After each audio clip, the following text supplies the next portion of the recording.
വ്യാജ POCSO case ചുമത്തി 3.5 ലക്ഷം രൂപ കൈക്കൂലി ആവശ്യപ്പെട്ടെന്ന പരാതിയിൽ പോലീസ് ഇൻസ്പെക്ടർക്കെതിരെ വിജിലൻസ് അന്വേഷണത്തിന് ഉത്തരവ്. മുട്ടം സ്വദേശി രമ്യ ജെ കളപ്പുരയുടെ പരാതിയിലാണ് കാഞ്ഞാർ സ്റ്റേഷനിലെ മുൻ SHO മാത്യു ജോർജിനെതിരായ മൂവാറ്റുപുഴ വിജിലൻസ് കോടതി പ്രാഥമിക അന്വേഷണത്തിന് ഉത്തരവിട്ടത്.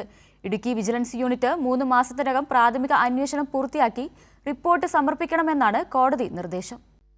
നിലവിൽ കോട്ടയം ക്രൈംബ്രാഞ്ച് സർക്കിൾ ഇൻസ്പെക്ടറായി പ്രവർത്തിക്കുന്ന മാത്യു ജോർജ് നേരത്തെ കാഞ്ഞാർ സ്റ്റേഷൻ SHO ആയിരുന്ന സമയത്താണ് തന്നോട് കൈക്കൂലി ആവശ്യപ്പെട്ടതായി യുവതി പരാതിയിൽ പറയുന്നത്. അക്കാലത്ത് മുട്ടം സ്റ്റേഷന്റെ അധിക ചുമതല കൂടി മാത്യു ജോർജിനുണ്ടായിരുന്നു. ഇതിനിടെയാണ് രമ്യയ്ക്കും ഭർത്താവിനുമെതിരെ പോക്സോ കേസ് രജിസ്റ്റർ ചെയ്തത്. കേസ് വ്യാജമാണെന്നും ഒത്തുതീർക്കുന്നതിനായി SHO 3.5 ലക്ഷം രൂപ കൈക്കൂലി ആവശ്യപ്പെട്ടുവെന്നുമായിരുന്നു രമ്യയുടെ പരാതി. കൂടാതെ നിയമവിരുദ്ധമായി പോലീസ് സ്റ്റേഷനിൽ തടഞ്ഞുവെച്ചതായും ഭർത്താവിൻ്റെ വാഹനം അനധികൃതമായി പിടിച്ചെടുത്തതായും പരാതിയിൽ ചൂണ്ടിക്കാട്ടിയിരുന്നു. SHOയുമായുള്ള സംഭാഷണത്തിന്റെ ശബ്ദരേഖയും പരാതിക്കാരി ഹാജരാക്കിയിരുന്നു.